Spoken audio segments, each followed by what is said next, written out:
আজকে শেয়ার করব এক বাটি গরম দুধে গুঁড়ো দুধ মিশিয়ে দারুণ মজার গ্যাস ওভেনে বা চুলায় তৈরি পাউরুটি রেসিপি। ভীষণ মজার খেতে হয় বন্ধুরা, আর ভীষণই কিন্তু ইজি পদ্ধতিতে বানানো এই রেসিপিটি। আজকের রেসিপিটি যে কোনো বন্ধুরা দেখলেই কিন্তু বানাতে পারবেন খুবই কম টাইমে আর ঘরে থাকা মাত্র কয়েকটা উপকরণ দিয়ে।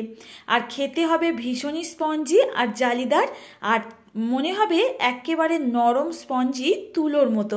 তো চলুন বন্ধুরা, আজকে সম্পূর্ণ রেসিপিটি দেখার জন্য আপনাদের কাছে অনুরোধ রইল। দেখে যদি ভালো লাগে অবশ্যই নতুন বন্ধুরা চ্যানেলটিকে সাবস্ক্রাইব করে আমার পাশে থাকার জন্য অনুরোধ রইল। তো চলুন শুরু করি আজকের রেসিপি। প্রথমে একটা বোলের মধ্যে দিয়ে দিচ্ছি এক বাটি ঈষদুষ্ণ গরম দুধ। খুব বেশি গরম নেওয়া যাবে না দুধটা। এবার দিয়ে দিচ্ছি স্বাদ মতো চিনি। মিষ্টিটা কতটুকু পছন্দ করেন সেই বুঝে দিয়ে দেবেন। আর অবশ্যই করে এখানে গুঁড়ো দুধ ব্যবহার করতেই হবে, যেহেতু এটা গুঁড়ো দুধ বা মিল্ক পাউডার দিয়েই আমি তৈরি করব বলেছি, তাই দিয়ে দিচ্ছি এখানে প্রায় 50 গ্রাম মতো পরিমাণে গুঁড়ো দুধ। এবার এই দুধটা লিকুইড দুধের মধ্যে খুব ভালো করে আমাদের মিশিয়ে নিতে হবে। বন্ধুরা, আজকের রেসিপিটি সম্পূর্ণ দেখলেই বুঝতে পারবেন কতটা সহজ ঘরে তৈরি এই ব্রেড রেসিপি। এখন দিয়ে দিচ্ছি ড্রাই ইস্ট। এই ইস্টটা অনেকেই বলেন কোথায় পাওয়া যায়, যে কোনো মুদি দোকানে আপনারা খোঁজ করলে কিন্তু পেয়ে যাবেন। তো হাফ টিস্পুন মতো এখানে দিয়ে দিলাম, খুব বেশি দিতে যাবেন না, তাহলে ইস্টের গন্ধ লাগতে পারে। এবার সমস্ত কিছু ভালো করে মিশিয়ে নিয়ে এর মধ্যে অল্প অল্প করে ময়দা দিয়ে একটা সফট আর নরম ডো আমাদের তৈরি করে নিতে হবে। তো দেখুন, একবারে আমি ময়দাটা দিচ্ছি না, 2-3 বার দিয়ে একটা সফট ডো আমরা তৈরি করে নিচ্ছি। আর কতটা নরম আছে দেখেই বুঝতে পাচ্ছেন। এখন একটু স্বাদ মতো লবণ দিয়ে দিচ্ছি, আগে দেওয়া হয়নি আমার, তাই স্বাদ মতো বুঝে দিয়ে দেবেন। দেখুন, এইরকম মাখতে মাখতে না হাতের মধ্যে একটু চটচট করতে পারে বা আঠালো মনে হতে পারে, ভয় পাওয়ার কিছু নেই। এই সময় কিন্তু আপনারা অল্প করে হয় গলানো বাটার কিংবা এরকম সাদা তেল দিয়ে ভালো করে এই ডোটাকে হাত দিয়ে এইভাবে ঠেসে ঠেসে মেখে নেবেন। দেখুন, আর হাতে কিন্তু লেগে যাবে না। আর এখানে কিন্তু ভীষণই সফট করতে হয় এই পাউরুটির ডোটাকে, কিন্তু কোনোভাবে ওই আটার রুটি আমরা তৈরি করি ওরকম শক্ত করলে কিন্তু হবে না ডোটা। এটাকে সেট করে নিয়ে আমি একটু ওপরের অংশটায় একটু সাদা তেল লাগিয়ে এটাকে রেস্টে রেখে দেবো মিনিমাম 1 ঘন্টার জন্য। এইভাবে যদি আমরা সেট করে কিছুক্ষণ রেখে দিই, ভীষণই কিন্তু স্পঞ্জি হবে আমাদের এই ব্রেড। তো দেখুন, একটা গরম জায়গায় আমি রেখে দিয়েছি যেখানে হাওয়া বাতাস একদমই লাগবে না। আর এখানে আমি যার মধ্যে এই ব্রেডগুলো বা রুটিগুলোকে সেট করে বেক করব, তো সেই রকম একটা আমি কেক টিন নিয়ে নিয়েছি, যাতে সুন্দর একটু ডিজাইনের তৈরি হয়।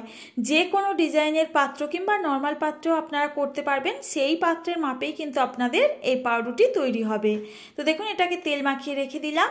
আর 1 ঘন্টা পর আমাদের এই ডোটাকে বের করে নিয়েছি। তো দেখুন কতটা পরিমাণে ফুলে গেছে দেখেই বুঝতে পাচ্ছেন। এটাকে কিন্তু খুব ভালো করে আবারও 2 থেকে 3 মিনিট এইভাবে ঠেসে ঠেসে মেখে নিয়েছি।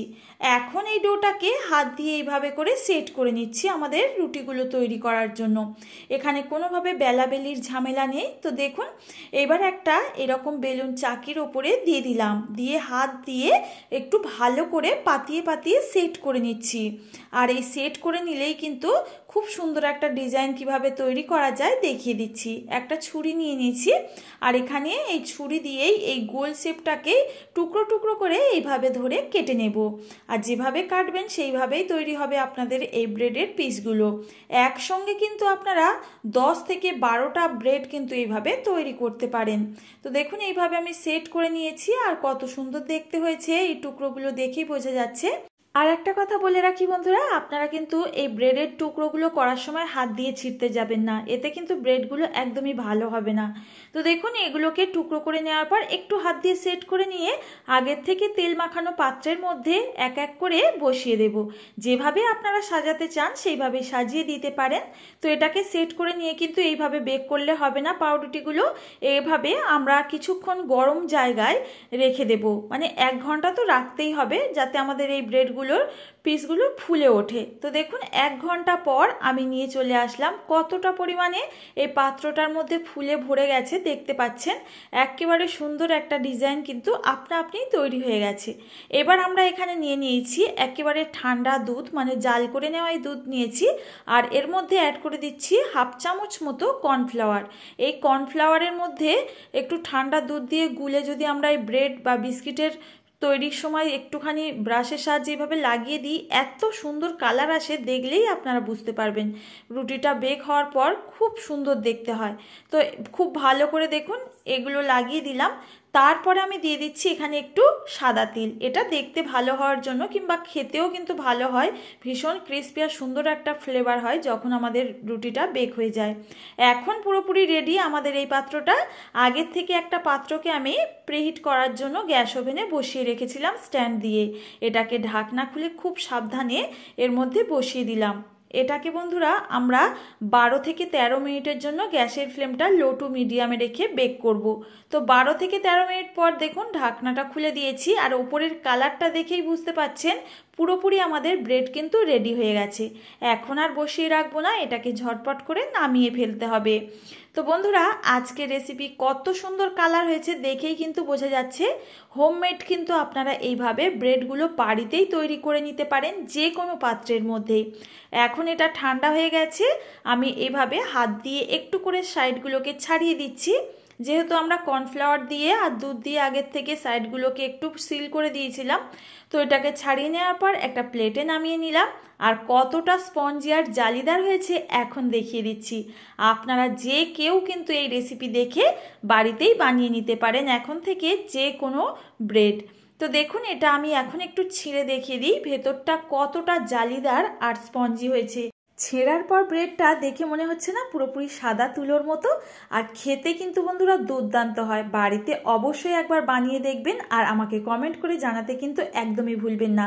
এইভাবে যদি বাড়িতে সকালবেলার ব্রেকফাস্টে বাটার ব্রেড হিসাবেও ব্যবহার করেন, খেতে কিন্তু দুর্দান্ত হয়। আর টি টাইম সময়ে কিন্তু সকালবেলার ব্রেকফাস্টে চায়ের সঙ্গে দারুণ লাগে। তো আজকের রেসিপি যদি ভালো লাগে অবশ্যই ফ্রেন্ড ও ফ্যামিলির কাছে রেসিপিটি শেয়ার করে দেবেন। আর নতুন বন্ধুরা এসে থাকলে অবশ্যই চ্যানেলটিকে সাবস্ক্রাইব করে আমার পাশেই থাকবেন। আর ফেসবুক পেজ থেকে যদি আজকের রেসিপি দেখে থাকেন অবশ্যই পেজটিকে ফলো করে দিতে ভুলবেন না। আজ আসি, দেখা হবে আবারও এরকম কোনো রেসিপির সঙ্গে। ততক্ষণ সবাই সুস্থ থাকবেন, ভালো থাকবেন। আজকের ভিডিওটির সঙ্গে এতক্ষণ ধরে থাকার জন্য অসংখ্য ধন্যবাদ।